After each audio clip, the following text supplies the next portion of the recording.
सूत्रों के हवाले से खबर मिली है कि गिलबर्ट मेंडोजा 26 नगर सेवकों के साथ एनसीपी में प्रवेश कर सकते हैं। मौजूदा राजनीति में कहीं गुम हो चुके 2 साल के बाद अब स्थानीय राष्ट्रवादी कांग्रेस पार्टी एनसीपी लगातार मीरा भाईंदर में अपना खोया हुआ मैदान वापस पाने की कोशिश कर रही है, जबकि कॉरपोरेटर चुनाव को अभी 19 महीने बाकी हैं।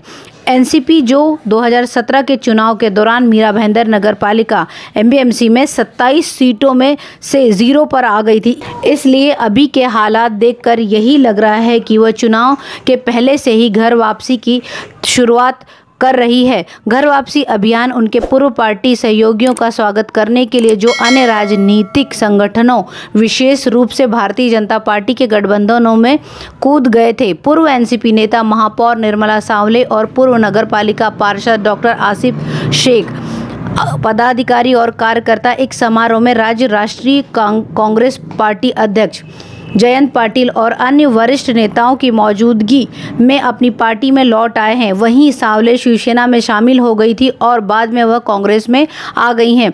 डॉक्टर आसिफ शेख एनसीपी से बीजेपी में चुनाव की पूर्व संध्या को ही चले गए थे। महागठबंधन महाविकास अघाड़ी को मजबूत करने के लिए सारी तैयारियां चल रही है। ये सारी हलचल पार्टियों के बीच देखे जाने पर यही कयास लगाया जा रहा है कि गिलबर्ट मेंडोजा की भी अपने साथियों के साथ घर वापसी संभव हो सकती है। मीरा भाईंदर शहर के मुख्य मार्ग पर पेड़ों के सौंदर्यीकरण और उनकी बीमारी के लिए बोर्डो पेस्ट के आवेदन के लिए नगरपालिका प्रशासन द्वारा लाखों रुपए खर्च किए गए हैं। हालांकि 1 महीने के भीतर पेड़ पर रंग फीका पड़ गया है और पता चला है कि कई पेड़ भी नहीं मारे गए हैं।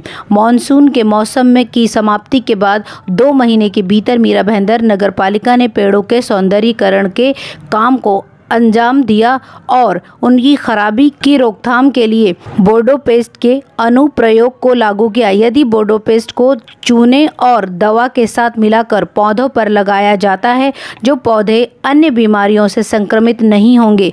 यह काम एक निजी ठेकेदार द्वारा किया जा रहा है और यह काम को शीतल लैंडस्केप एग्रो सर्विसेज को सौंपा गया है। नगर निगम प्रशासन ने इसके लिए कुल 24 लाख खर्च किए हैं। नगर पालिका के उद्यान विभाग द्वारा तैयार की गई रिपोर्ट के अनुसार शहर की मुख्य सड़कों पर कुल 17,200 पेड़ हैं। इसमें पेड़ों की छटाई और प्रति पेड़ को मारना शामिल है। उस क्षेत्र का पता लगाने की एक निरीक्षण यात्रा की जाएगी जहां पेड़ों को चित्रित नहीं किया गया और संपूर्ण कार्य भी देखा जाएगा। बोर्डो पेस्ट की लागत तय की गई है, लेकिन सिर्फ 1 महीने में कई पेड़ों ने अपना रंग खो दिया है। इसके अलावा चौंकाने वाली सुरक्षा कवच के साथ पेड़ों का रंग है।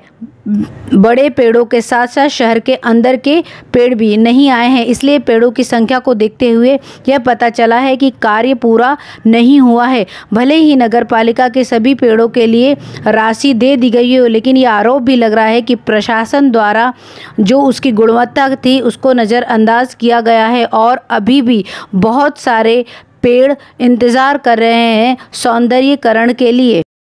मीरा भाईंदर शहर में 19 जनवरी शाम 7 बजे किसानों के हित में संयुक्त किसान मोर्चे की ओर से नुक्कड़ सभा का आयोजन किया गया। मीरा भाईंदर कांग्रेस कमेटी की ओर से इसे समर्थन दिया गया। किसानों के हित में जिला अध्यक्ष प्रमोद सावंत ने कहा कि मोदी सरकार किसानों को उनके ही खेत में नौकर बनाने का काम करने जा रही है। ये अन्याय हम नहीं होने देंगे। हम किसानों के साथ हैं तथा हर संभव उनकी मदद करेंगे, क्योंकि यही हमारे अन्नदाता हैं और इसका खामियाजा मोदी सरकार को भुगतना पड़ेगा।